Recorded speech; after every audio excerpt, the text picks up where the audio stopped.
Hey, film fans, welcome to the Mirko Movie Guys. I'm Clint Shaver, and this is my buddy Chad Weeks. And we're a couple guys who like movies and like to talk about movies. Clint, tonight we're going to talk to Christina Shaver, who is the creator of the Alito movie, something that is near and dear to our hearts and to the communities as well. So, but tonight we're going to mainly talk about Oscars. Am I right? We are going to go through the 10 films that are nominated for Best Picture. Go through each one of these. In the end, we're going to end up hearing from all of us about who we think is going to win the Best Picture. So stay with us on that. We're also going to hit the Alito movie a little bit because we got to talk about that. But you can stay till the end for that. You gotta hang on to the end to get that little nugget, though. Absolutely. No reason to cut it off early. Let's listen to the end and get into the talk about the Alito movie. Absolutely. So, with that, grab your popcorn, fill up your drinks, and enjoy the show.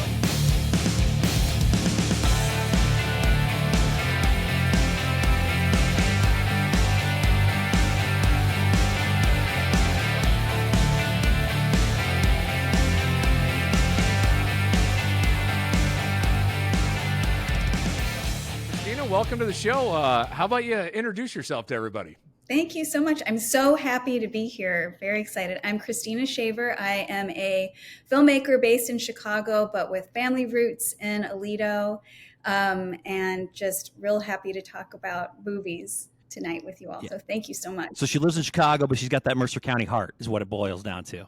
Definitely. Yes, absolutely. Absolutely. Christina, I am so excited for you to come on here because, like, first off, to find somebody that's watched all 10 of the Oscar nominees is tough because they're not most of the Oscar nominations are not easy watches. So it takes some discipline to get all this done.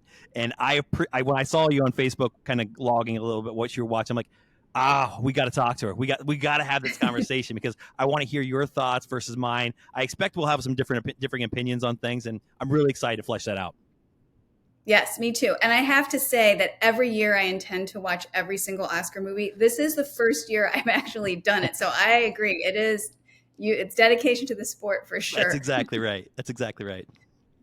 Well, I have to make it an admission here. I have not watched all of them, so I've only got 2 out of the 10 that I've watched. So I am the failure of the group here. So I'm going to be dragging everybody down. But hey, I still have opinions. Yeah, that's right. Well, hey, without further ado, we got a long list. 10 movies that are nominated for Best Picture for the Oscars here. So let's just jump right into it. Let's start with the first one with The Holdovers.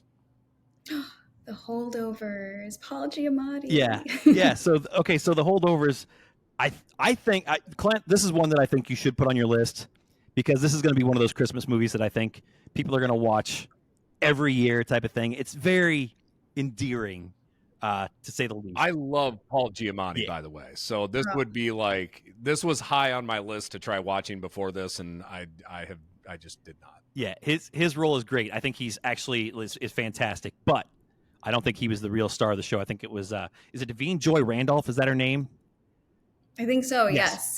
She was. Yes. Oh my goodness. Great. Was it one of the best performances? Like, she's a slam dunk for the best supporting actress, right? Yeah, she's so incredible. She was great. And, the whole concept of that film also was just really, who thinks about kids at boarding school when they can't go back home? Yeah. It's just we haven't seen that. That's a really neat world to be in. Yeah. And what would you even label it as? Like, it's a comedy on the surface, I guess. And then it's also more of a drama. I don't know, because it's a really deep layered movie, and it's I think this is going to be a lot of people's favorite movies going forward. They're going to watch it like crazy every Christmas and stuff. It's endearing. It's so heartfelt, and I agree. I think this is easily another Christmas classic. I totally agree. Yeah. And again, so what's like the 30-second elevator pitch of what the movie is about? Oh, that's such a great question, Clint. Go ahead, Christina. You got it? My brain is so much scrambled eggs on this. Let's see if I can give it a whirl. Yeah. So basically, it's about a couple students who have to stay they're holdovers. They have to stay at their boarding school over Christmas vacation, and their one teacher who is really not that interested in doing that with these kids, and a woman who makes their meals and stuff. And it's just about, you really get to know these characters and what's kind of going on in their lives over Christmas break. And like I said, super heartfelt, just very, very heartwarming. Yeah, it's like the classic, the grumpy old man versus the angsty teen, and somehow they're going to find a middle ground and come together and like find what they're each missing and stuff. It's really good. It's like I said, it's a cliche tale and ultimately, but it's so good. It's a good one, really good one. I don't think it'll win anything. I don't think it'll win that one anyway, the best picture. But I think she will. I think she's a slam dunk. I hope she does. She's great. Yeah. She's great. The scene where they're at the party, they go to the party, and she says, she's like, "Don't you touch that radio." It's like, whoa. But you could feel it. Like, that's real. Like, that was a real moment right there. And I loved it. I loved that. It's great acting. Yeah. Really, really, really good. Yeah. You were talking about, just like how this is a unique story, and like just hearing like, what it's about. It almost makes you, Chad, we don't have like boarding schools around us, right? So like this is a little bit foreign to us in this neck of the woods. But it's like somebody had to have lived through this, right? Like, at some point in time, somebody was the holdover that had to endure to get this story, right? Yeah, exactly. And yeah, like there were quite a few kids there, and that's basically what happens is the majority of the kids are able to go off on a ski trip. That were the holdovers that were left there originally were going off on a ski trip and having the time of their lives, and then there's this one kid left stuck there with this teacher that they hate each other, and he's going through some stuff. The teacher's going through some stuff, and the lunch the cook is going through some stuff. And just it's layered, a lot of layers to it. Yes, layered is a good word for that. Yeah. Yes, really good, really good. And well, y'all have sold me. I got to watch this now. Yeah. So yeah, everybody watching this one, this is an easy one. You should watch this one. Really good. This might have been actually one of the first ones that I started watching when I was like, I'll just watch all of them, because if they're this good, I'm just going to keep going. Yeah, this is easy. This is an easy year, right? Yes, I do think this was a good year for the Oscars, for the nominations. So yes, I agree. Totally agree. Well, that brings us to the second movie, and this is this was incredibly high on my want to watch list here. This just looks like a fantastic story, which is American Fiction. Ooh. Yeah. Do you want to start this one off, Christina? Or so American Fiction is about a Black author, and he is, writing against stereotype, and he's finding that to be really difficult. And I think something that really resonated with me about this film is I actually have my oldest son is adopted, and he's Black. And there was something about this that just tugged at me, because I was watching it thinking the experience of a Black person in America is important for people to see. And this film just demonstrated it so well. I'm glad that this film exists. Really glad it exists. Yeah, I totally agree. And you kind of go on a roller coaster with the character too throughout his, Yes. Yeah, I mean, again, this is a pretty easy watch, Clint. So it's I don't know really how to describe it, but other than just basically he buys into the cliche realm of things, and then all of a sudden it's like, oh, that's what that's so powerful and that sort of thing, and it's like, yeah, it's an odd take that you never even think about, but I'm glad that it was made. He kind of has to take on like a new life, right? Yeah. Like that's kind of like the whole persona is like he writes about this and kind of takes on like a whole different almost personality at that point in time, right? Yes. Yeah. Mm-hmm. Yep. And the thing is, like, the ending, I can't tell, we're not going to do any spoilers here, but the ending was, because this is the type of movie that it's like, how do you wrap something like this up? After you've gone on this journey and you've done all these things, how do you wrap it up?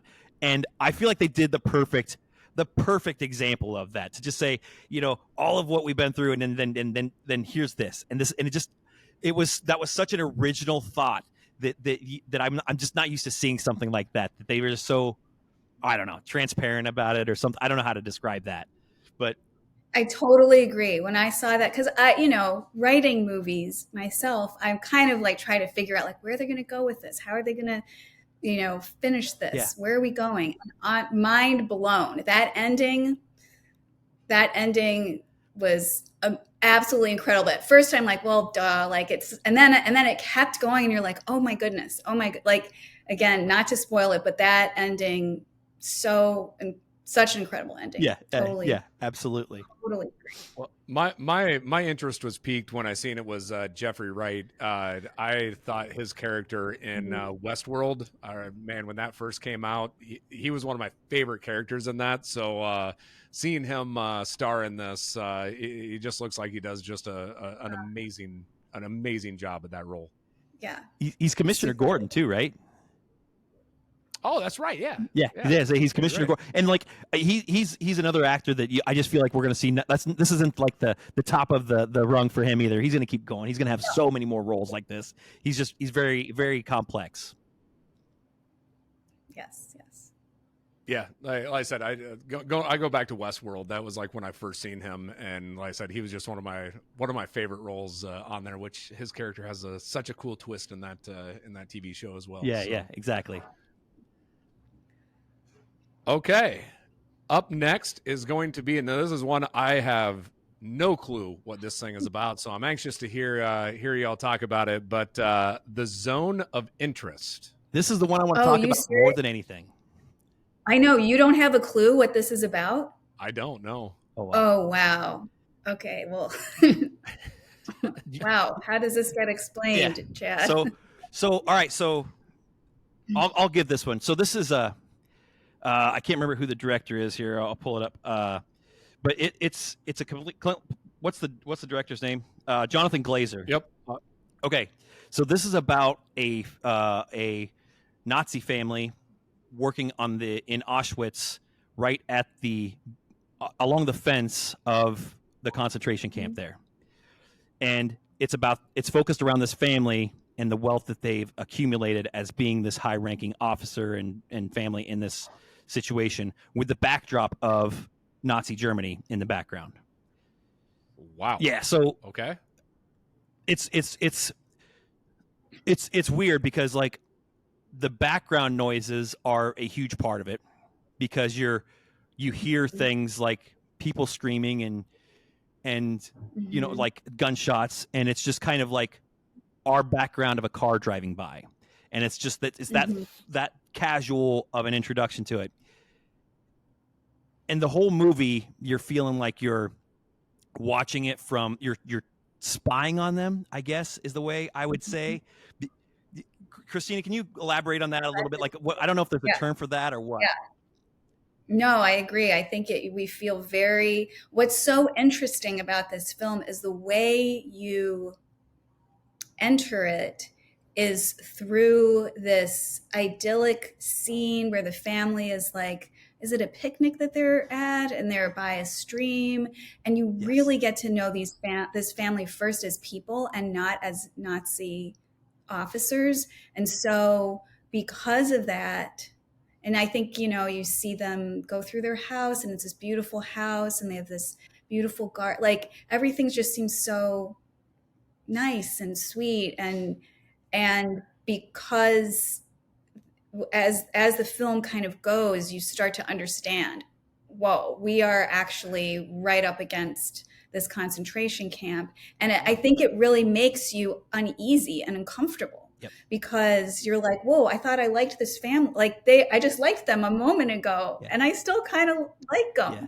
They need a slide. The kids need their playground put together, and also they're burning people in the backyard. I mean, it is a real contemplative film when you're watching it because of the way that they've structured it. Yep.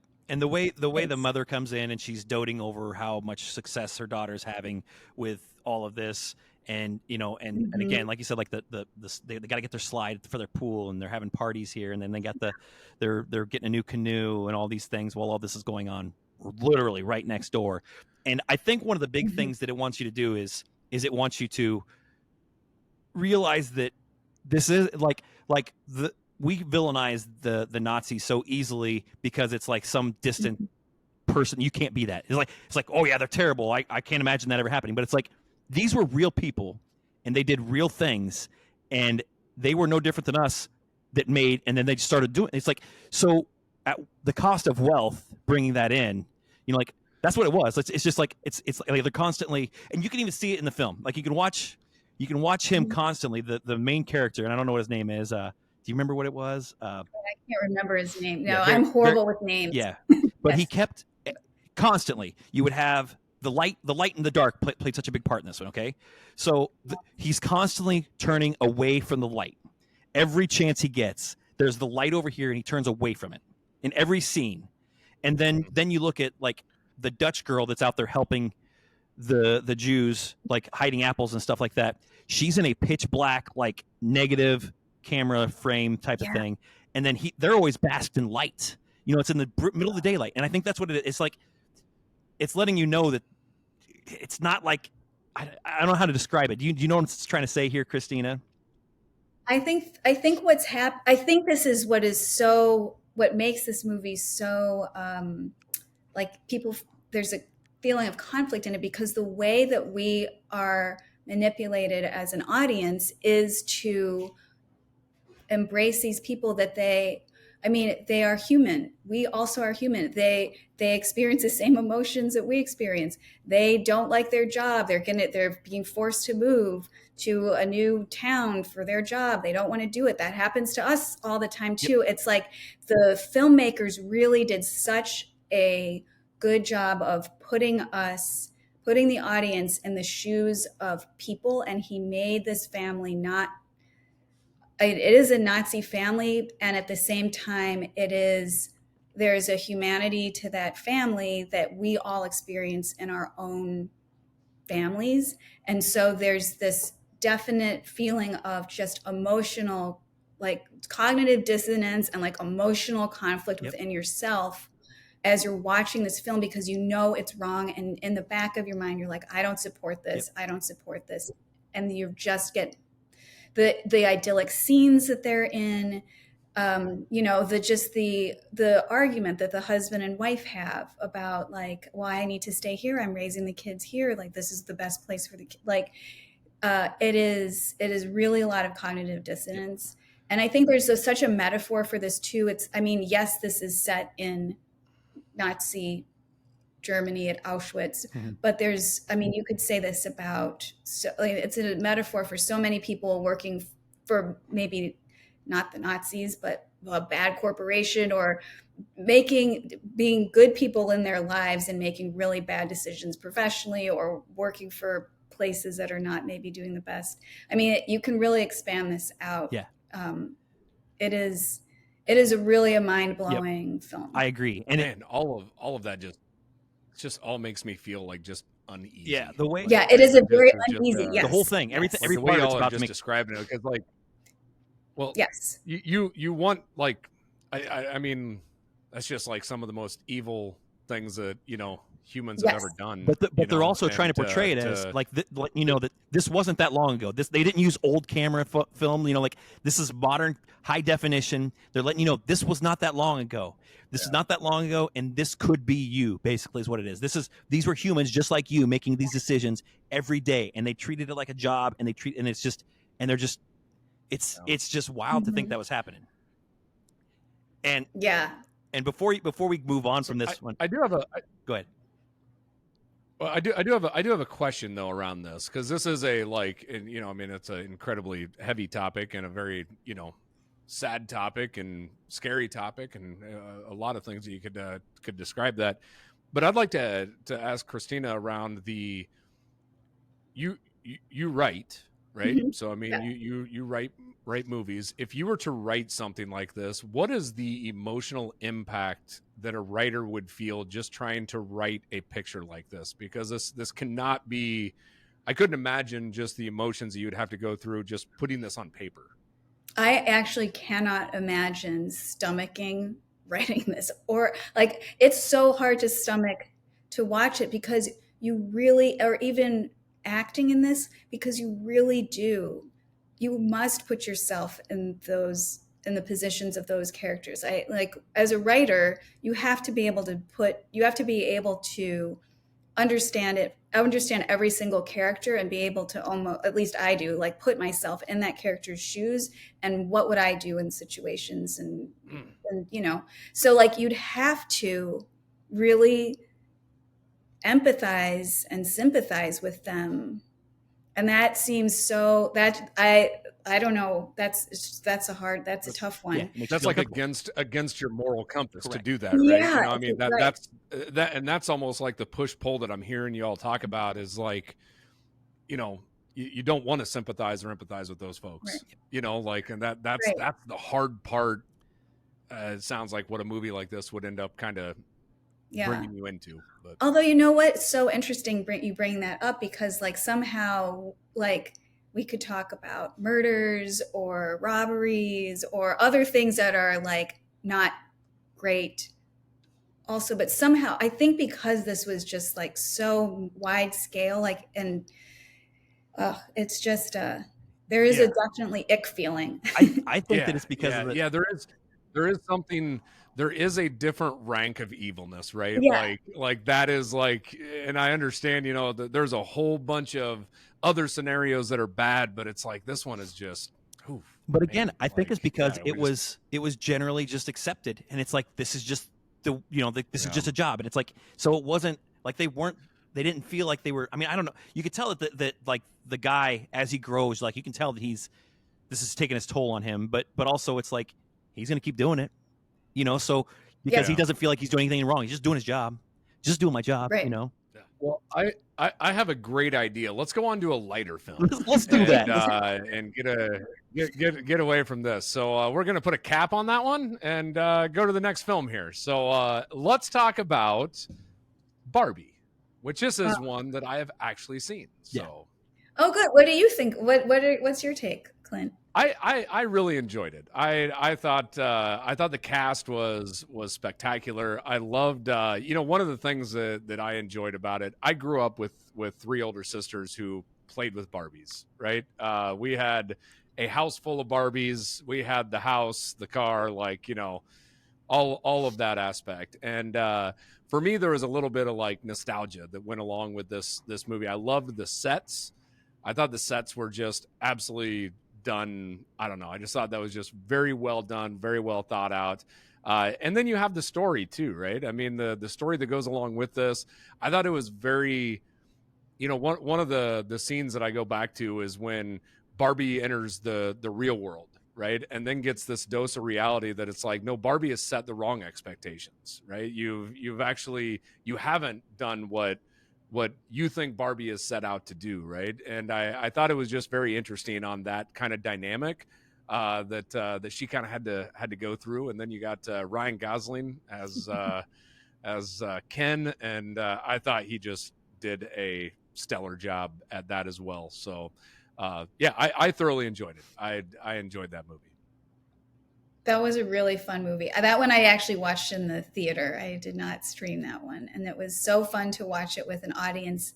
I think the theater where I saw it was nearly packed, and it was so great. And like, the girls were all dressing up in like Barbie inspired, outfits. And it was really fun to watch with a crowd. And it does, like, the nostalgia of, playing with Barbies when you're younger. It just captured so much, and just all the various, like, I don't know if your sisters did this, but like, my sister definitely took nail polish remover, totally took Barbie's face off. We'd definitely be putting new makeup on her all the time, cutting her hair, like weirdo Barbie or bizarro Barbie, or whatever that Barbie. Barbie, I thought that one resonated probably with every little girl that's played with Barbies, because scissors have gotten taken out on at least one, if not a couple Barbies, if you're playing with them. So I mean, I thought that was absolutely just hysterical. And why she like always doing there had to be I loved that aspect of it. And every every Barbie that you got introduced to was a real Barbie that was in real life, right? Like, Right. I thought Yeah. that was really cool too, to like take you through all the different types of Barbies that there are. And Yeah. I just thought that was really well done. It was overall a fun film with a pretty cool storyline as well. And Clint and I have talked about the idea of like the cosplaying basically, or the girls all dressed up in their pink and stuff like that. Which when we went to the theater and watched that one, it was actually a long day. So we did Teenage Mutant Ninja Turtles, Oppenheimer, and then Barbie all in one day for my wife and I's Whoa. anniversary. That's what we did because she loves me. My God. but yeah, there was that, and like Clint and I talk about how that affects an atmosphere at a theater when you have people that are that into it and they're cheering when things go right and they're sad, and like it makes it. That's what the movie theaters are all about. I love a movie theater, and this was a good film to go see in the movie theaters. Yeah. I grew up with Barbies too. My sister had Barbies, but they were mainly, for me, it was just they were like the Ninja Turtles girlfriends, that sort of thing. But so the first time I watched Barbie, I thought it was fine. I thought it was good. And then I watched it later by myself, and it's like, yeah, I really like that. And now I've watched it at least 2 or 3 more times, and I love that movie. It is so much fun, and like the problem is that I'm part of the problem because I can't get enough of Ken. I love his character so dang much. Like he's like, Ken isn't even that cool. He is to me. Like this little things like that. The Oscars apparently thought that same thing, Chad. I know. Totally, and here's the thing, like they totally just played right along with the actual storyline, right with this. And like you couldn't.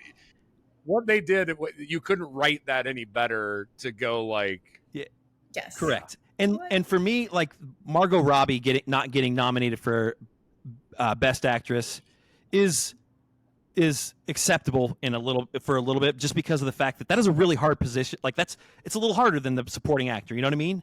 Like if she would have been Best Supporting Actress, I bet she probably would have got it. But that's a harder role, and also, like that's just a really tough category. So I mean, like I think she probably should have been nominated. But to me, the real tragedy is Greta Gerwig deserved to be nominated for an Oscar because she created something wildly out there. Like this is completely bonkers type of movie, and it worked so well, and it hit on all facets, and she didn't get nominated for an Oscar. That is a tragedy. That is bad. That is bad for me on the whole Academy.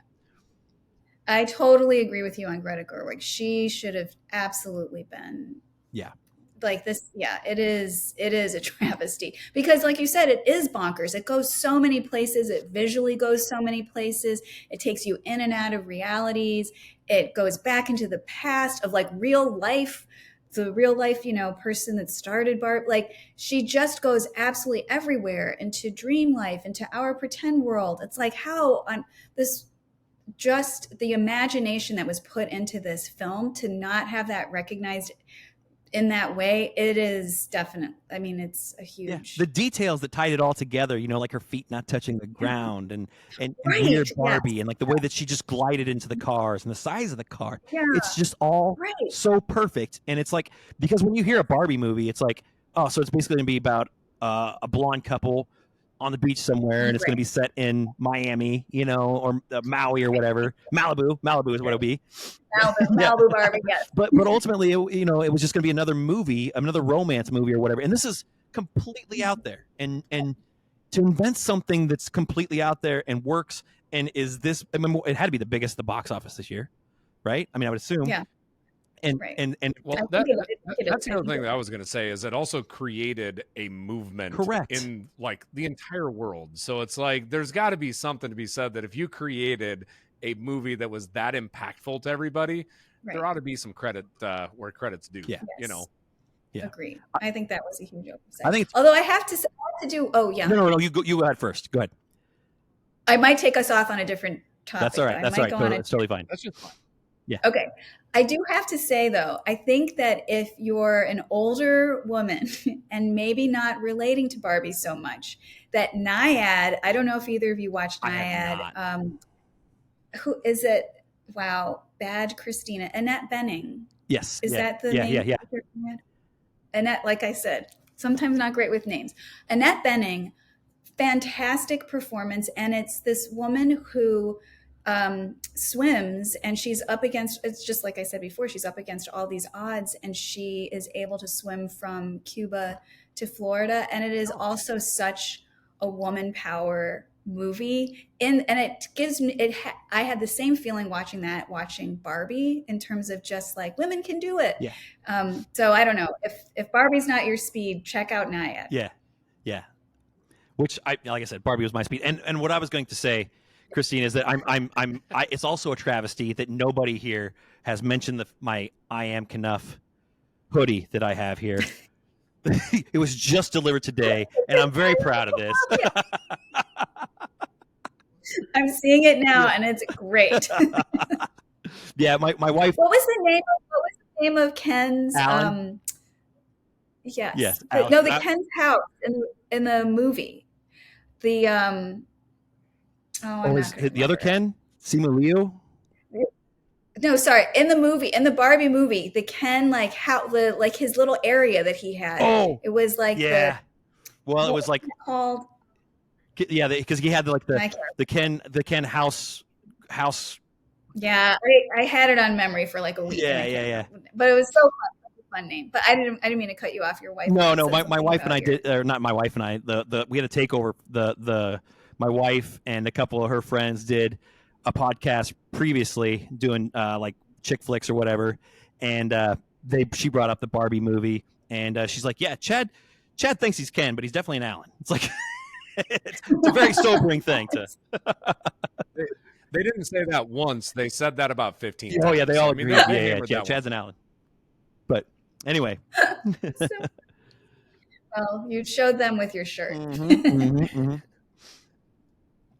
All right. So going to the next one, and you watch us on the same day, Chad. Yeah. So Oppenheimer, and this is another one that I have watched. So this is the second one that I've watched out of this list. So how about you start us off on this one, then, Christina? What was your thoughts on Oppenheimer? Sorry, Christina's thoughts on Oppenheimer. I liked it. This is such an expansive, epic film. And again, it makes you think, similar to Zone of Interest, watching that film and understanding that some people in this world have created a mechanism to basically obliterate the whole world was a thought that sat with me for quite some time after watching that film. I thought it was beautiful. That is a perfect film. It's really well done.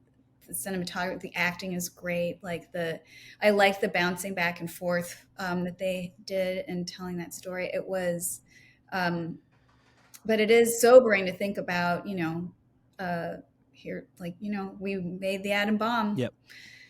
And I agree. I think that you said it right there. You kind of hit on it. I think it's beautiful. I think this movie is something that needs to be seen on as big a screen as possible and the best sound system as possible because of how beautiful it looks. And it's all practical. There's no CGI in there. It's all practical effects, and so just the little things like the lights going, the cameras going off, and that sort of thing. It's incredible. The sound is out of this world, and I heard somebody say that it's just people talking, and it's like, you're right. But I loved it. I loved the back and forth of the way they were. It kept me so engaged on all that. I couldn't get enough of it. I could have gone. I know it was like a 3-hour film, but I could have done another hour of it just because I was having so much fun. Florence Pugh, I think, kind of stole the show. I love her so much. Yeah. I just think she's incredible, and I can't wait to see what she does next. Everything she's in, I just absolutely adore it. The Robert Downey Jr. did great. I gush about this film because I think it's just so magnificent. The only part that I did not like is I thought that it was when after everything happened, after the atom bomb, there was a scene in there where he was basically coming to grips with it and realizing that he just was part of murdering a lot of people. And while that was going on, like it was very. I felt like that scene was a little on the nose, and I probably shouldn't say anything about it because it might be a little bit of a spoiler for people that Is haven't. that when he was giving his announcement speech, Correct. like where it was like, and they were people cheering for him and hit turned to ash, yeah, and you could tell, like, I felt like you could have portrayed that as him having that weighing on his chest and his mind and his soul and all that stuff a little bit better than just actually like having to step into, you know, bodies and whatnot. You know, just it's like I felt like that was a little too on the nose for me. But other than that, I thought that it was a pretty perfect film. You know, yeah. And again, you don't have like the big exciting moment. Like, it's not like you watch this bomb go off at any point. You know, you're just watching the development of it, and for some reason the politics behind this and all this, it was incredible to me. And so that's where I was going to go with it. Is I think the part of this film that I guess had my interest was the dynamics between politics and science. Yeah. Right. You're having this push-pull scenario. You have the world's smartest people working on this, yet you also have politicians who don't want to give them all of the information, right? And so it's like it's this weird dynamic of that political and science communities kind of merging together, which honestly is like oil and water, right? Yeah. When you see these folks. The other thing that I found that was fascinating, and I think we've seen this in other films portrayed, a little bit similarly, which is when you get that many of the world's most, smartest people all together, and then you see like the egos that get in their way, and the I got to prove, my theory is better than your theory, or I figured this out and you didn't, or things of that nature. You've seen a little bit of that with like him and Einstein, right? Of like, yes. Einstein, who we feel is we've been educated that Einstein is like one of the most smartest humans ever to walk Earth, right? Of his Yet generation. then you see like somebody here who is like, he looks down on Einstein. Oh, that's the old school way of thinking about physics, right? And it was that interesting dynamic, I thought, of just that many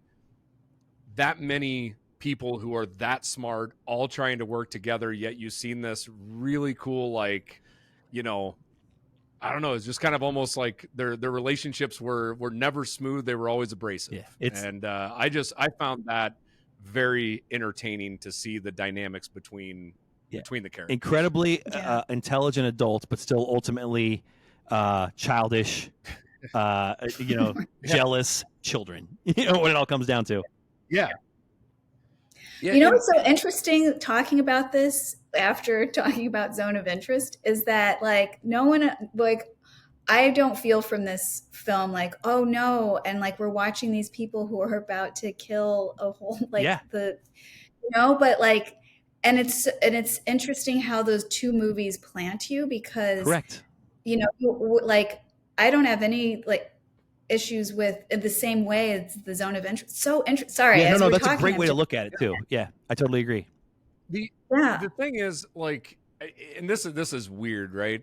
When you now that you brought that up, of like that there is a different, I don't know, maybe a different thought process, and maybe this comes back to the American way of thinking. I don't know, right? Like, history is told by those of the victors, right? And maybe that's part of it.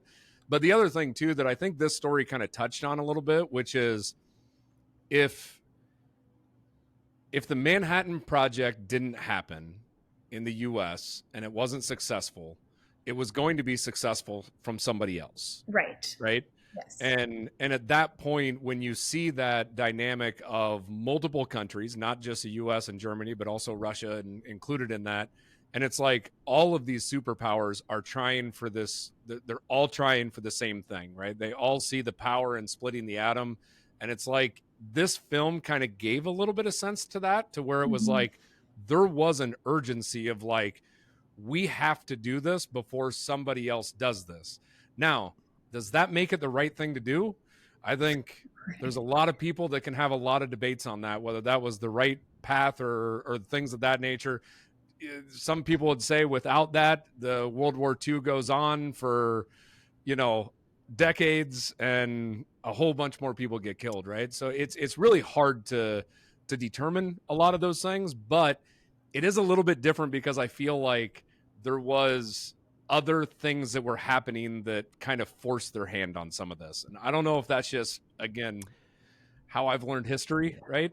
Versus others. Right. But And it could also, again, just be how the story presents itself to you. yeah. And also, it is this very, there is that race and that competition, which is, again, just a very American value to want to be. Another thing that I picked up from this movie is the fact that looking back, like thinking about that, and they said that basically they had to do this or nobody would believe them.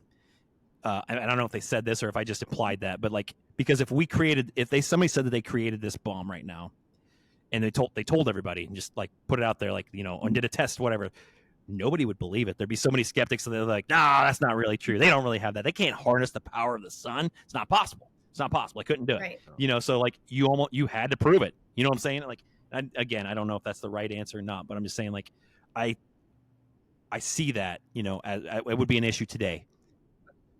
Yeah. I would love to get your both your feedback on this, because one of the parts of this movie that concerned me the most, like, because we know how it all ends.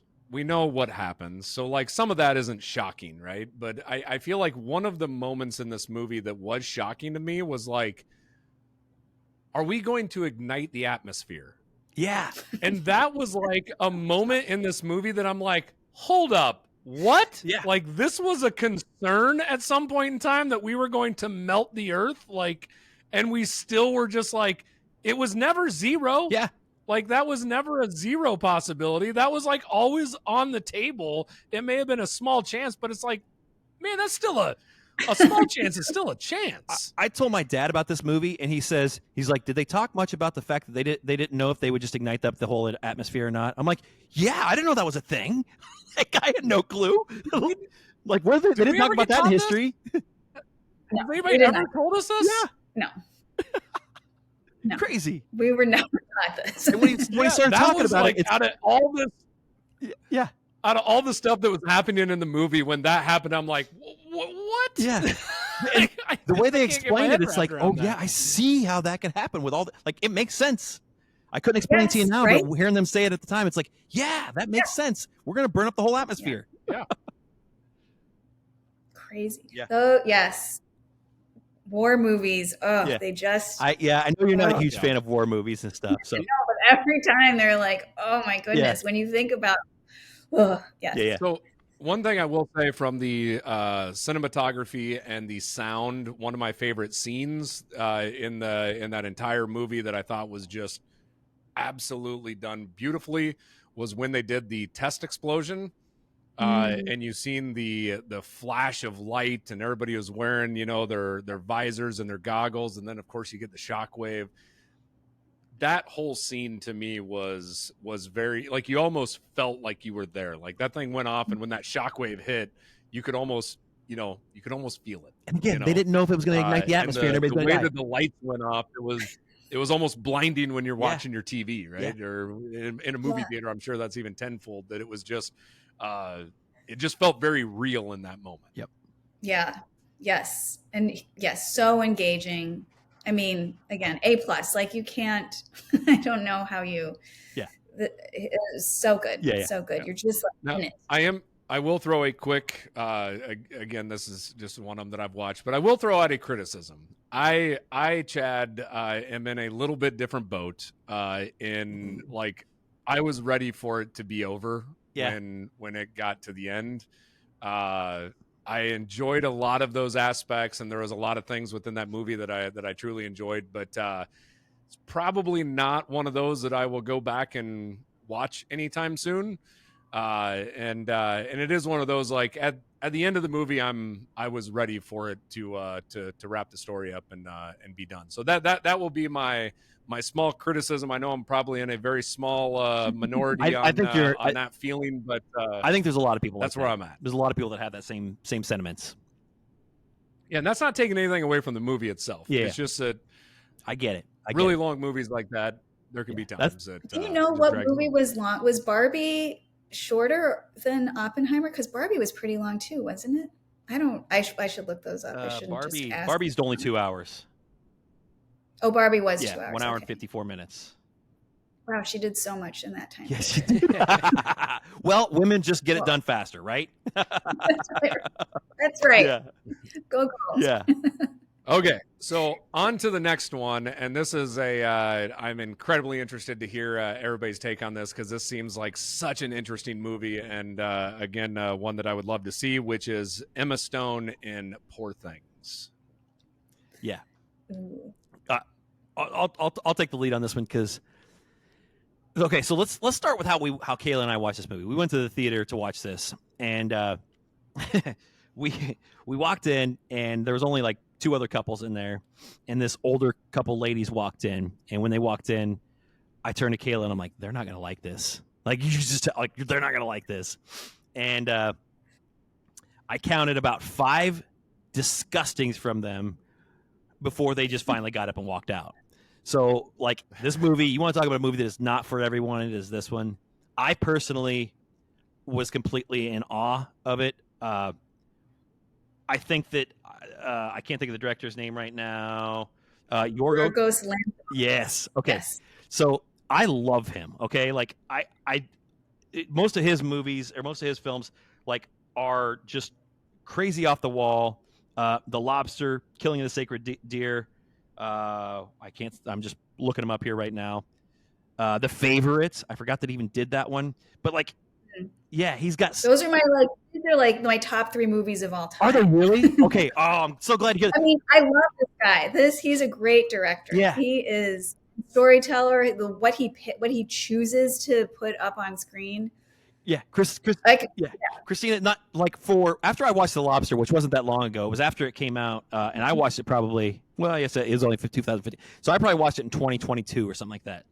And for like 2 weeks after that, I would tell Clint or Kayla or something like that, but like, The Lobster. Like, think about this part. And it's like because it's just I've never had a movie that I kept going back to it because it's just so out there and crazy and awesome, and I loved it. And Colin Farrell in that one really brought it. We shouldn't be talking about The Lobster and all this, but like this guy he's special.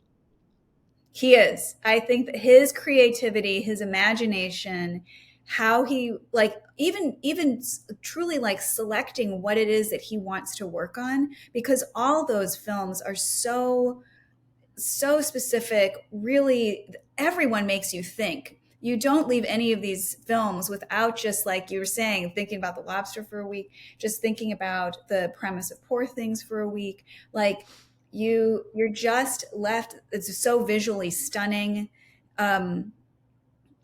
Yes, and this is a fantastic movie. Yeah. It's in my opinion, this is Emma Stone's best role, and that's saying a lot because she's done a lot. But I think that she, and it's probably hyperbole, but I feel like I can't imagine anybody else doing this role other than Emma Stone. Like something about her was just so magnificent in it, and I don't think it works with somebody else for some reason, because it was something about her. I don't know. Yeah. I don't know what the word is, but like her personality and her fit to this was perfect. The dancing scene, when they start dancing, it's like, why am I so joyous over this stupid dancing? Or the line, I must go punch that baby. I'm like, what? And Clint, like, for somebody that hasn't watched this movie, like we're just spitting nonsense here, but the whole movie is kind of, that's what it is. It's kind of nonsense, and it's got such a, it's I would say it's another feminist type of movie, and it's very, very good, very good, so exciting. So yes, it is really, really, and it's so out there. Just all the her. I don't even know how to describe him. The father figure in this film is this surgeon, and he puts together. He swaps bodies with things. So like, there's a dog chicken, and like it's just so wild. And then you or like a duck thing, and you're looking at it, and at first, and it's just so, the way it's presented at first is just so like surreal, just part of the show. Yeah. And you don't even you're like, oh, there's a dog, and you kind of look at it, you're like, that's not a duck. Is that a duck? And you're like, wait, what? They never explain it. Yeah, Yeah, and it's so bizarre, and you then get lost in this world of that he's created, and it's beautiful, and so much like physical drama that's Yep. happening in it because of the what he's given these characters to do. It is an amazing, absolutely amazing Yeah. film, and His this guy doesn't miss. yeah, Willem Dafoe, his belching all the time, like that was never really explained, and it's like, ooh, wait a minute, what was that? What was that? And they never really explain it. It's just a little quirk that he has. Yeah, and her father. And it comes out as a Yeah, bubble exactly. sometimes. It's a bubble, Clint. So it's just this bubble. It's like this long, drawn out belch, and then a bubble, and it just interrupts the scene. Yeah, that happens, Yeah. and we go on about it and never mention it again until it happens later on in the movie. And it's like, where's this from? I don't know. Like, why would you even? What even makes you think of that? Like, what? How do you even come up with that idea to throw it in there as a random like character quirk from this guy? I don't know. Right. Yeah, It's great.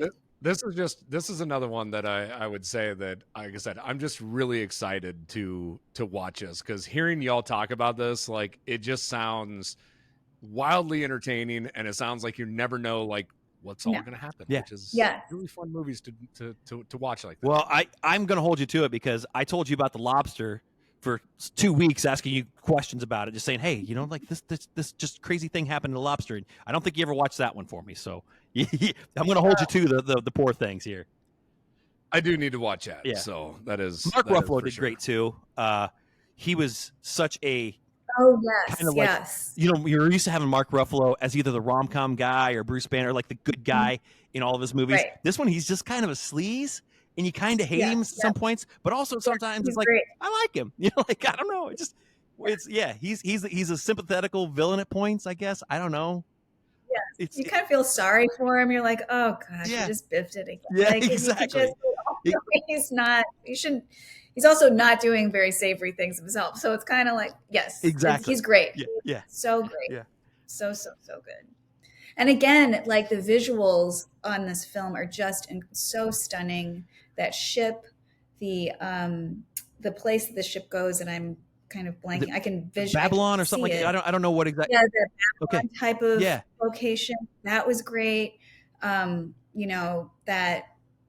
the house in France that they are, the brothel that they're in. Like, it's the just how beautiful it is to watch is also, I mean, it's so hard to make a film and to make every single piece fit right. The story, the acting, the way that it looks, how it's even presented from the camera angles that are used. It's just yeah, exactly. Great film. And a story that is just out of this world, that like a wild story. Yeah, who thinks of this? It's crazy. But yeah, I would recommend that one to anybody. Like, it's a good movie, unless you're an older lady that just is going to get a lot of disgustings out of it. So yeah. All right, so let's jump into Past Lives. Oh, Past Lives. Yes. Past Lives. Christina, you want to lead this one off, or how? Yeah. Sure. Past Lives is about, I guess, kind of like who you choose as a partner in life. And I think in the film, she's got two choices, or she moves away, I guess. And there's maybe her heart was with this. What could have happened if she didn't move away and stayed with her childhood sweetheart or something, is kind of the premise of the film. And I think it's such an interesting concept. It reminds me of, when I see films like this, it kind of reminds me of, we did an English class in high school. I think it was Charles Dickens, a novel that he wrote, and that's a famous one, and I'm saying it like it's not, but like it starts with something around like, if your whole life is this course of links and you take one link out, what will your life be like? And I think it's that same kind of concept of like, what if I didn't move away and I stuck around and I stayed with my childhood sweetheart versus moving away and now having this great guy that I'm with. And I think that's a concept that so many people can imagine. And it seems to be a very emotional film for people. They seem to really like that idea. And I think it's very well executed in the film. Yeah. With you explaining that, it reminds me of a film that I watched where, like, what if the one friend didn't move away from town and they ended up, finishing their list of fun things to do I wonder in their small town. Touche.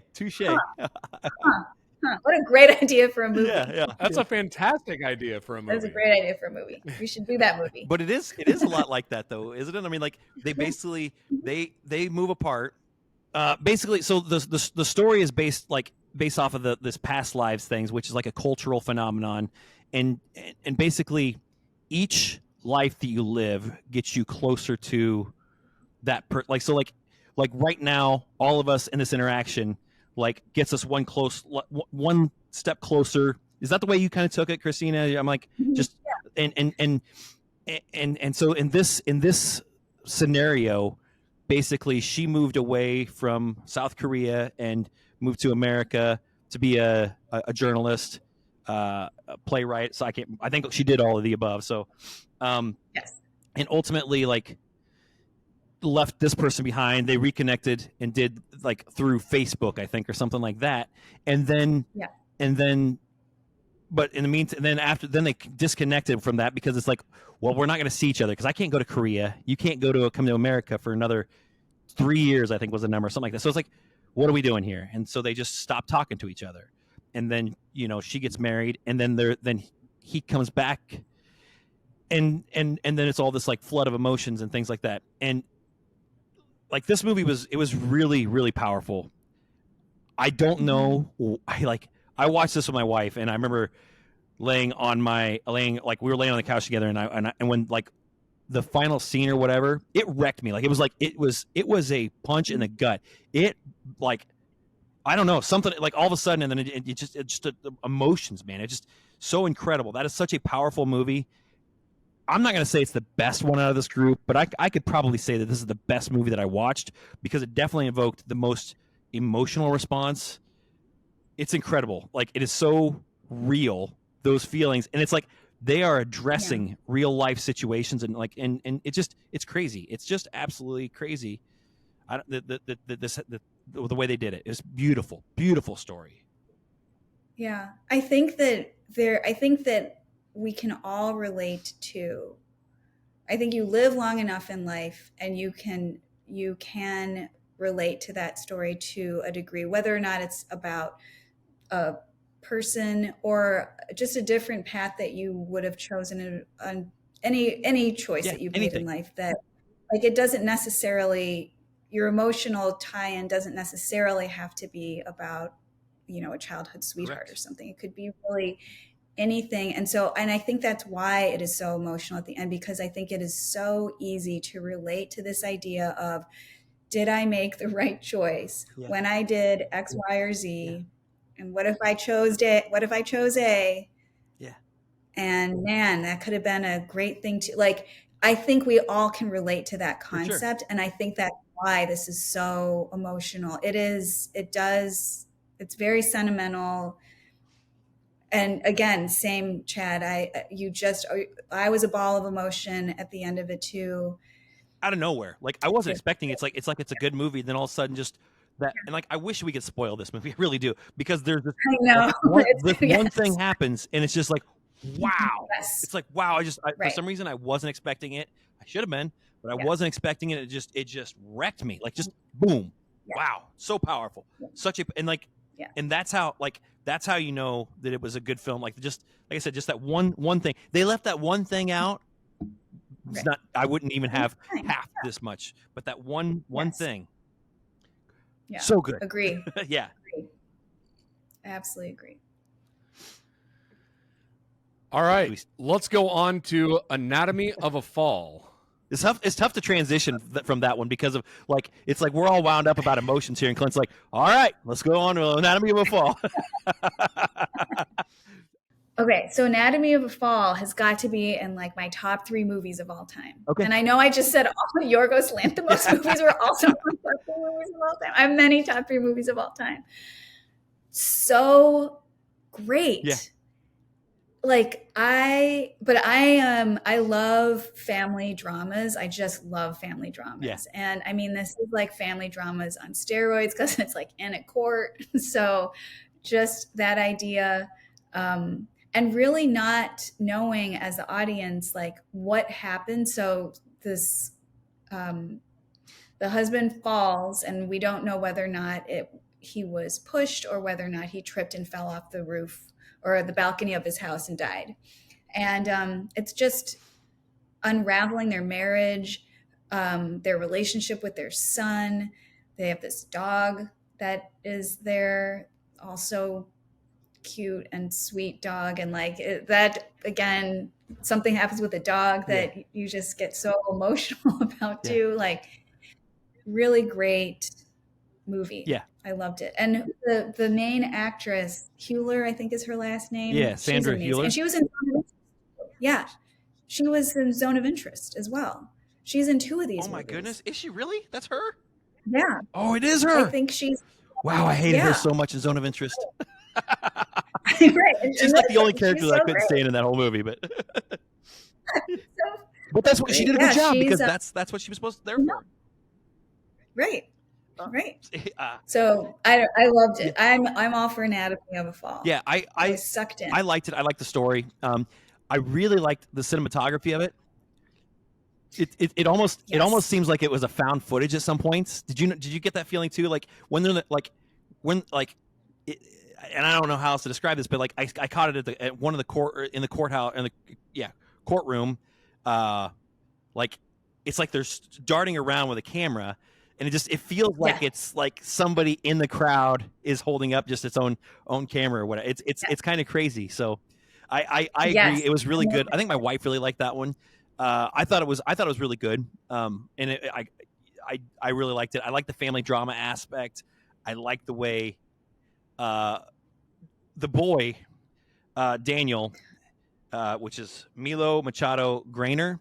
And I probably slaughtered that name, but anyway, when I first started watching, I'm like, I don't like this kid for some reason, and like I immediately judged him. I told her, I'm like, I think it was just the way he was like shoving his dog to get it to take a bath or something like that. Then you find out later that like, there's a reason for that, like it makes sense, in the long run. Yeah. And he really turned it around for me too. Like it was almost like he was a very deep character. He showed a lot of acting chops, I think, for playing that type of role, which is having to do a lot of things without really speaking or anything like that. He really just had to create this. All right, so we have had just a little bit of technical issues, so I'm not sure exactly what we missed here, but let's jump into the next movie. How about Maestro? Yeah, I don't know about you. Christina and I are having a great conversation, so I don't know if you were part of it or not. Hopefully you got that because Christina and I were killing it. Again, true professionals. We powered through. We absolutely did. We figured out Anatomy of a Fall, left, right, and center, and we're good. Don't stop till the whistle blows. That's our motto. That's right. There we go. I like it. Yeah, so Maestro, honestly, this is the only one that I have not seen, Christina, and I told you that I was going to watch it, and I started, and then I got tired and took a nap because I'm just and like so my wife talked that so often. My wife talked to me about it. She's like, "Don't go into it with this," because for some reason I don't want to watch it so hard. Like I don't want to watch because it's just I love Bradley Cooper, and that's what my wife told me. She's like, you love Bradley Cooper. You should like this. I'm sure that I'm going to like the cinematography of it, and I could tell that it's got this kooky type of vibe to it. I find his voice a little bit, like I said, his voice was a little troublesome for me. And first off, did everybody back in the day talk like that, like a gangster type of thing? No, you know what was so funny? Okay, so. Over the course of that film, the film starts with that, I don't know what that's called, the transatlantic accent or whatever, where they talk so fast and like, it's like, that time. And then as time goes on in the film, they drop that, like, it's as though it's actually kind of cool that Bradley Cooper thought to do that because over the course of time in the film, that then drops because we're in a different era. Really? And it is, you know, a film that goes through his whole life, or his whole love life, I guess, or his relationship with his wife. So that part was, that's really neat that they had done that. You know, the Maestro, I think, had a couple different people on to direct, and it ended up with Bradley Cooper. I think that first it was going to be Martin Scorsese. Oh, wow. And then Steven Spielberg was going to come on to direct it. And then for whatever reason, they dropped out, and Bradley Cooper both directed it and acted in it. And, you know, I think that's a huge feat to do. Yeah, absolutely. You know, as a performer or a director. I can't imagine doing that. And, you know, I think the prosthetic nose that he wears is kind of a big deal that people are talking about, because that, I guess, he really tried to look like Leonard Bernstein. And I guess the family really loves this performance, and like they're so happy about it, etc.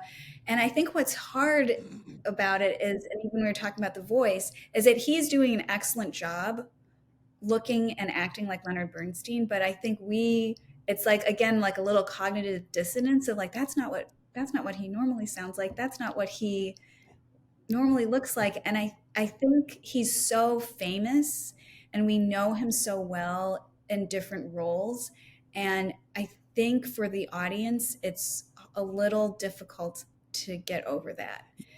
And I think if we didn't know Bradley Cooper, if he was absolutely no one and he came in and played that, everyone would be so incredibly, you know, just impressed by his performance.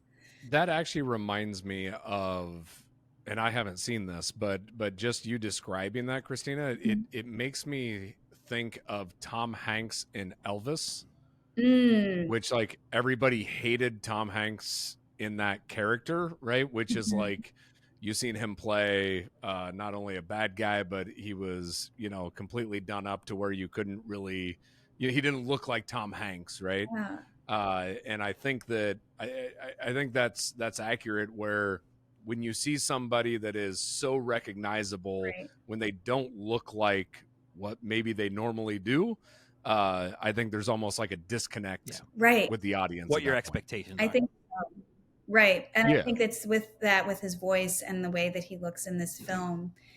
And he actually, if you can remove yourself from that and not think of him this as Bradley Cooper, like, he's excellent at acting. Oh, this part, like playing this role, he's fantastic. But I think there's just too much for some audience members to like get past. And I nobody's going to doubt Bradley Cooper's acting ability. Like A Star Is Born. Yeah, right. Yeah, I mean, crush that role. Crush that Yes. role. Yeah. But in the same sense, like for me, it's like, I want to give me Pat from Silver Linings Playbook. You know, like that's what I want. You know, like I love that's an all time favorite of mine. Yes. I love that movie. But also, I think it's mainly because of Jennifer Lawrence. But you know. Yeah, my favorite part about Bradley Cooper is he is such a mama's boy. Like, anytime that you see him, like, he always, like, I don't know if you've noticed that, but like he always like takes his mom everywhere. No, that's I cool. did not. Oh yeah. So sweet. Yeah. It is just such a cool little thing of like, he's always including his mother. Good. Oh, that is really Doesn't your mom have a thing for Bradley Cooper, by the way, Clint?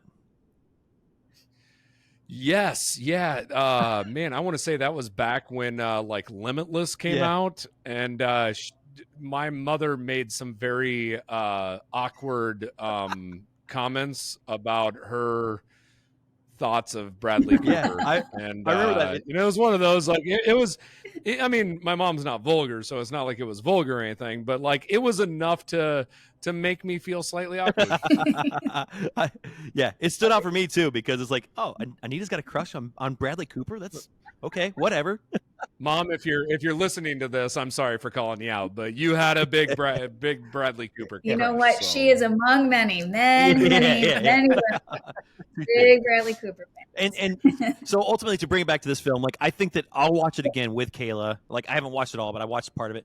I'll watch it again with Kayla because she's got a very positive outlook on this, and I think she'll help me through it. Like I'll like the film, Yeah. and I'll probably watch it Sunday before the Oscars. Yes. Like I think that's a good time to watch it, like right before. I'm also going to try and binge some of the short films and the animated stuff there beforehand, just to see what I can get out of those. But they get some love. I agree. And I think what's so great about this film is it really is this exploration of Leonard Bernstein's, not only his career, which is such great music, like it just reminded me again from the musicals to his really classical, it's like super classical pieces that he wrote, the mass that he wrote, like this film just covers his music, and he was such an incredible composer. Yeah. And then Bradley Cooper conducting was amazing, like just fantastic watching, like really, really great. So the way that he was able to honor Leonard Bernstein, fantastic. And then really the story is a love story. It's about his relationship that he had with his wife, and over the course of time, he also had relationships with other men, and just that the conflict that he had, internal conflict around having those different relationships. So it's great. It's a really great film. So I think that was, I love that you call out like his it sounds like he paid a lot of attention to how to be a conductor. Oh yeah, that he studied like crazy. Like it sounds like yes, yeah, and that to me is always, I love those acting parts that you see these actors just immerse themselves in something, and it's like, I'm going to master this. So when it gets on the big screen, you think that I am that person, right? And I can't imagine going through and learning a skill or learning a technique or something of that nature to that extent that you're commenting on how well he did, right? Which means like, how much did that man practice, right? Because that had to have been a crazy amount of practice to get all of that down pat. And and that to me is just, I don't know, I'm always fascinated over actors that immerse themselves into a role like that. For sure. It is real.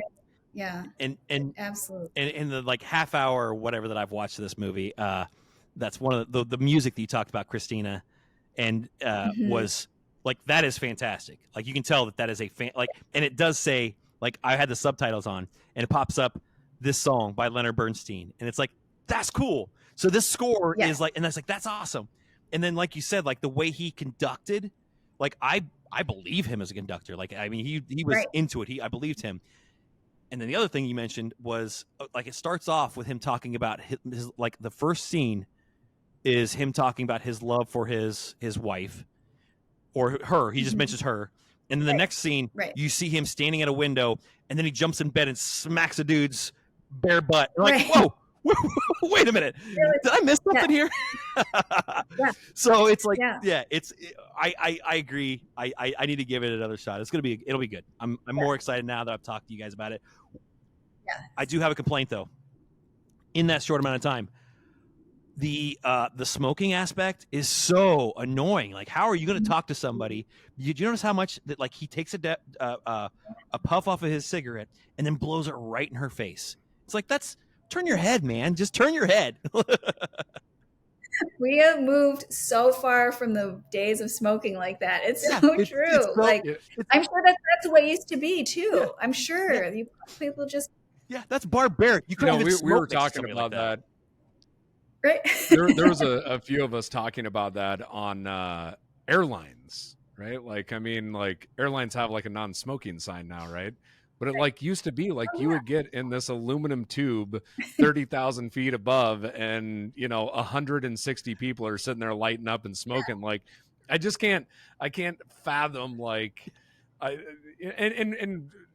Chad, you and I are old enough to know, like, we've seen the smoking in bars and restaurants and things of that nature, right? I mean, we grew up with that, but nowadays it's really hard to like imagine some of that. Just because, I mean, the world's completely changed Yeah. in that aspect. That's not Yeah. too far away. That's not the too distant past. No, that wasn't that far away. That was Right. 15 years ago, Yeah. right? And yeah, Now all Crazy. different, all different. Yeah, which Yeah. goes back to the zone of interest thing, and it's like that wasn't that far or that long ago. 1940 something like that wasn't that long ago. Again, it's just crazy. Yeah. This isn't 200 years ago. That was, I don't know, crazy. Yeah. Sorry. Yeah. Keep going back to zone of interest. All right, So I need to so- give that a better review than what I gave it earlier. I know. I don't want to go back to that film. I don't know. I was uneasy enough the first time we talked about it. So, all right. So going on to our last and final film. So this is going Second to be to last, 'cause we gotta the get- shortest We film. got to get one more in here, the local film. So Well, that is true, but this is the last best picture here. This is the shortest film on the list, Killers of the Flower Moon. yeah, Okay, Killers of the Flower Moon. I waited. This was the last one that I watched because I just thought to myself, it's on Netflix. Like, it's really long.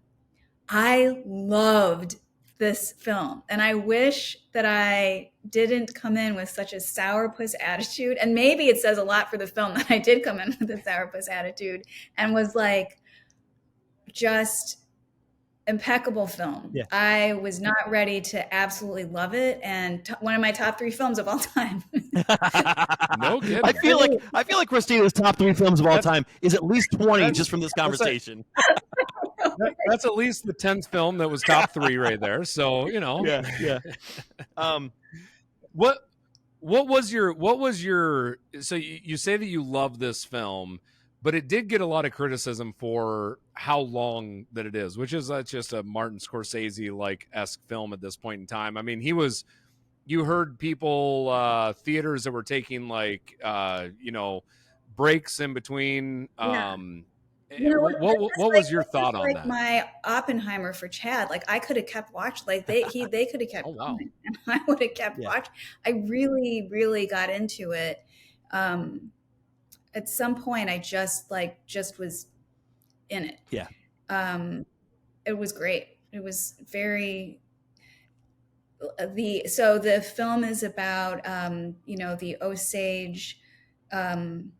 Native Americans, they discover oil on their land, and so the I don't know what are the Americans, Colonizers, probably. white Americans. Yeah. I don't know what the right term is. They come in and they just want to basically kill off everybody so they can own the land and get the oil, and just how the cinematography was beautiful. I think this idea of this white guy marries this Native American woman, and presumably that's happening in the film for money, and it turns out that he loves her, and it's maybe that kind of got to me, those emotional stakes where her family's kind of getting killed off, and he's part of the problem, and also conflicted himself. I don't know. It was the images were great.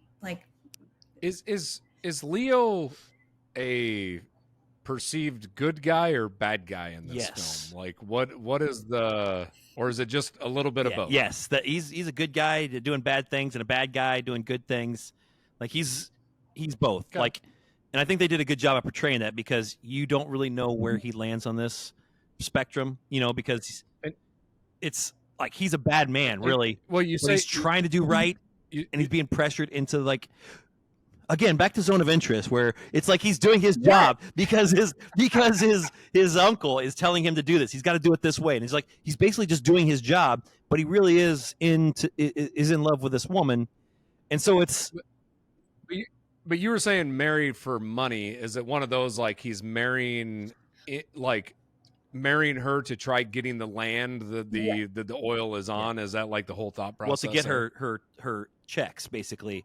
They get these checks for the I can't remember what they call them, but they get these checks from so their mother had a certain amount of money, and it's a lot, and every time when her sisters died, she collected them all. So she got all this money coming in, and it's spread amongst her daughters, and her daughters are all married up to Americans, white dudes, that are basically marrying these Native American women to be part of that.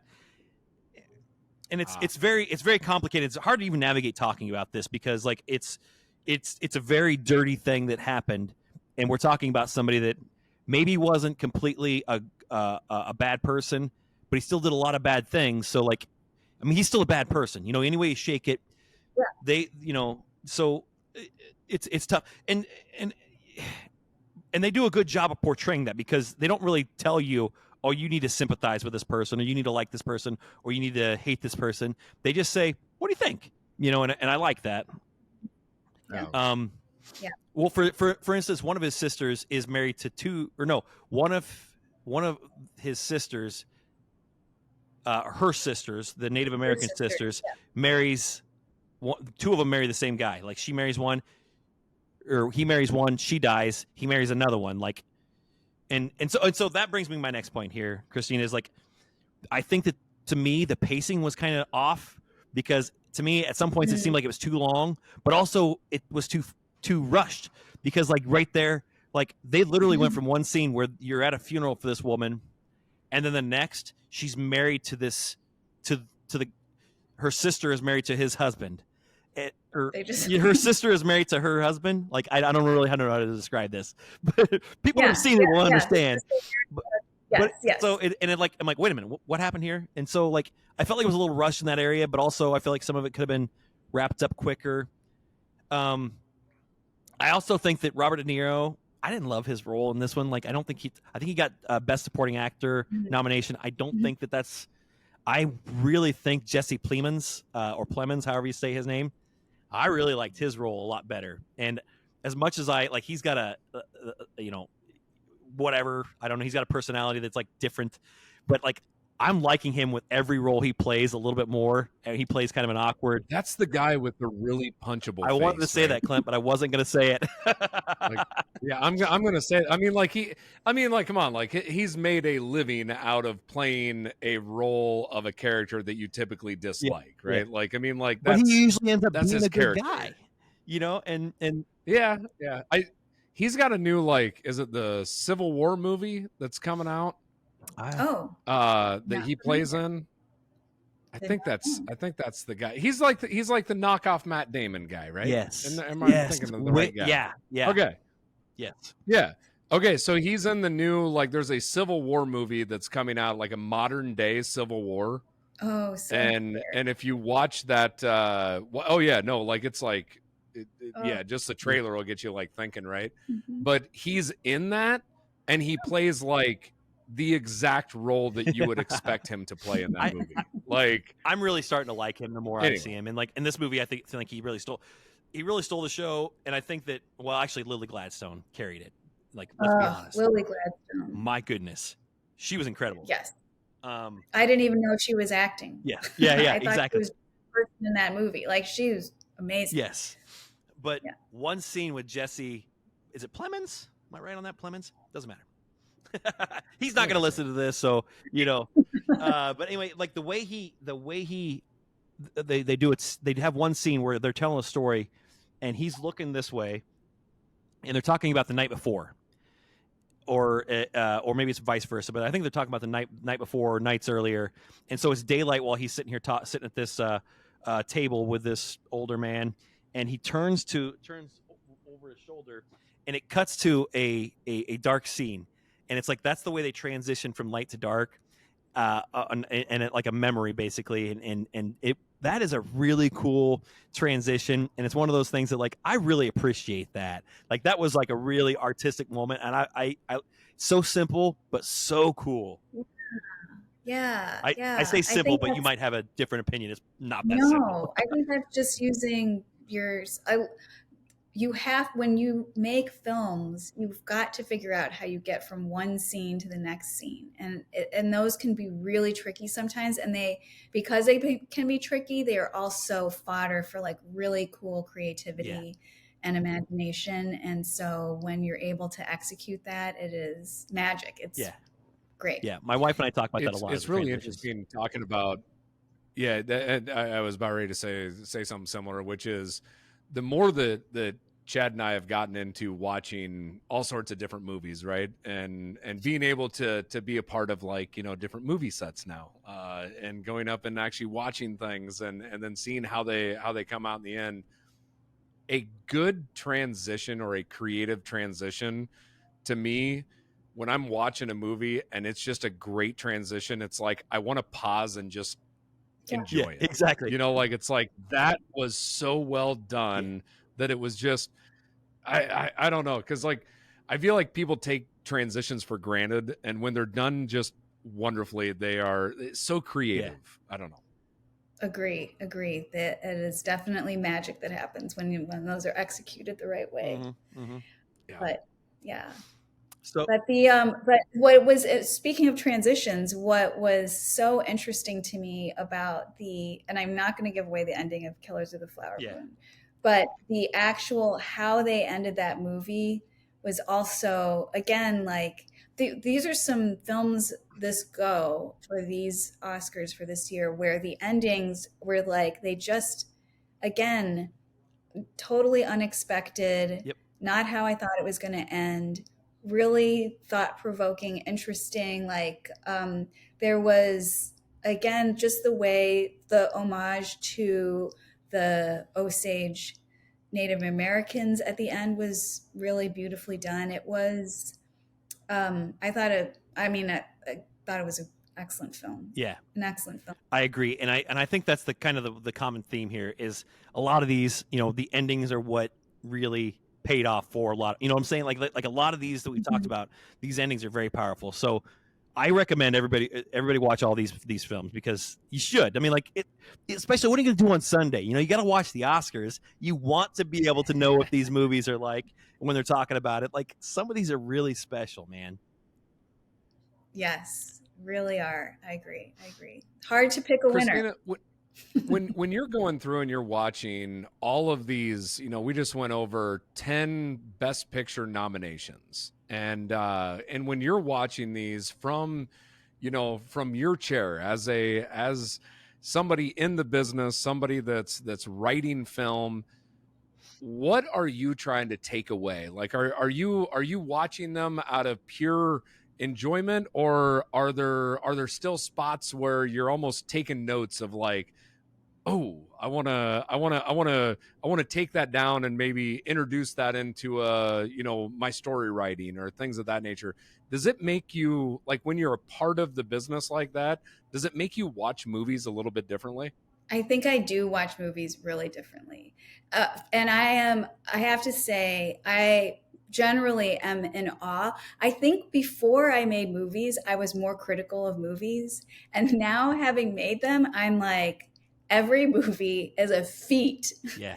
And to make an excellent movie that gets nominated for an Oscar is like, it's so incredibly difficult. And I mean, if you think about it, how many Oscar winning movies are there and how many films are made? It's like basically unattainable. It is. So for any film, I really am just like in awe of how people are able to come together and do whatever they're able to do. I do think, like, um, for the zone of interest one, not to keep bringing it back to zone of interest, but I kind of got what was happening up front, and I was more interested in, like, well, how are they going to introduce this to us? Because I kind of get it, and I'm like, at what point are we actually going to see this concentration camp that's behind us? Like, because I know it's Yep. back there. And so I was more like technically watching, like, are we going to get it at the midpoint? Are we going to, like, I'm trying to think about more story structure, I guess, for some of these. And I am, that is something that I really enjoy, is actually how films are structured, probably more than many other elements. And so I am a lot of times watching for that. Same with In Poor Things. I was like, when do we're in the new world. Like, now here we go on the journey. Like, Yeah. so I think, watch films differently, but I still am just like, so many, like, I'm, again, like, especially these films, just jaw dropping on how they're able to execute the vision. Yeah. Yeah. Well, we have went over 10 amazing films. So I have to ask, let's do a quick recap. I'm just going to go through our quick list here. So we talked about The Holdovers, American Fiction, The Zone of Interest, Barbie, Oppenheimer, Poor Things, Past Lives, Anatomy of a Fall, Maestro, and Killers of the Flower Moon. So a lot of great films. So I have to ask, where are we at? Which one is going to win? So out of these 10, I'm going to ask you to choose. Don't give me your top 3 or your top 2 or anything of that nature. I think we need a definitive. You got to pick one film out of these 10. Which one? I think we got to. I think we got to do 2 here, because you got to do what you want to win and what you think will win, or what you believe will win. No. What is going to win? We are just getting down to the brass tacks here. Well, that's easy then. It's going to be Oppenheimer. Yes. Oppenheimer. Yeah, Oppenheimer. That's what's going to. But now, Christina, what do you want to win? I love it. Oh, well, wow. What do I want to win? I guess it's really hard, because as I look over every single one of these, I would want every single one of these to win. But again, I'm just a sucker for an intimate family drama, and I got to go with Anatomy of a Fall. Yeah, I love that, and I was kind of hoping you would go there.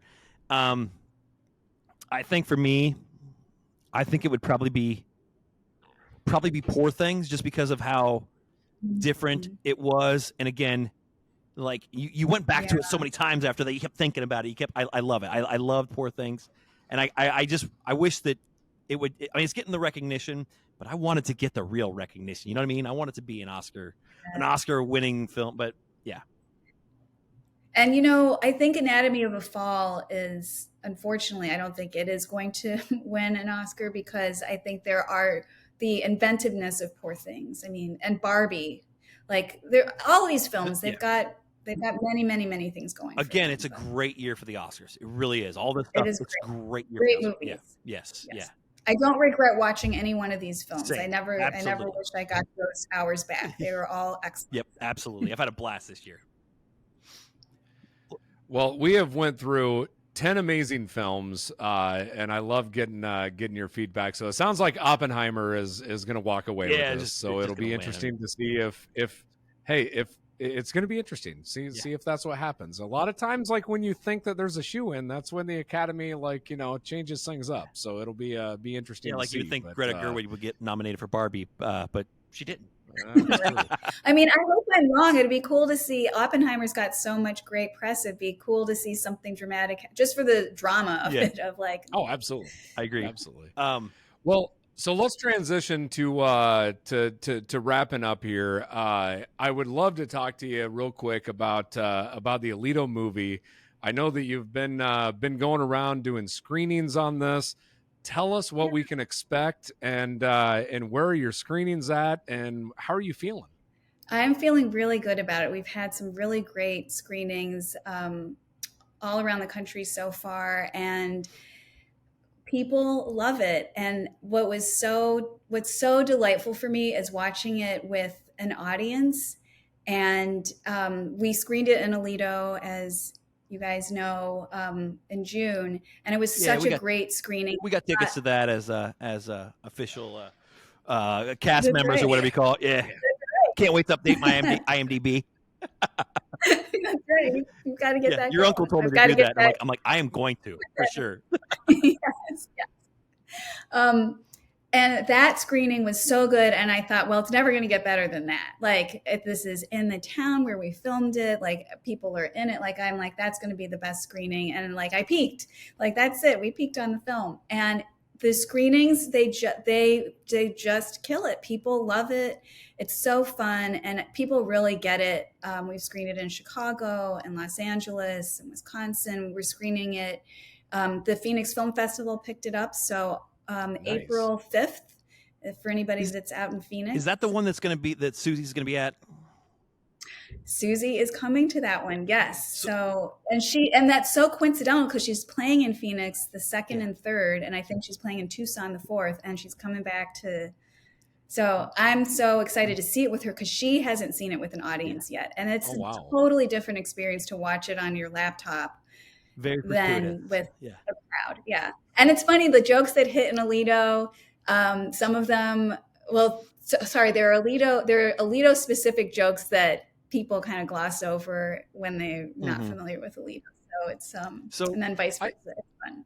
I would look at that though, like, I think when we got to watch that, I would imagine, especially through the Midwest, anybody from a small town, it would have to resonate with, right? Like, I mean, just the landscape and the buildings and everything else. I mean, not saying that our little towns are cookie cutters, but I mean, a lot of these towns have a lot of things in common as you go across the Midwest, right?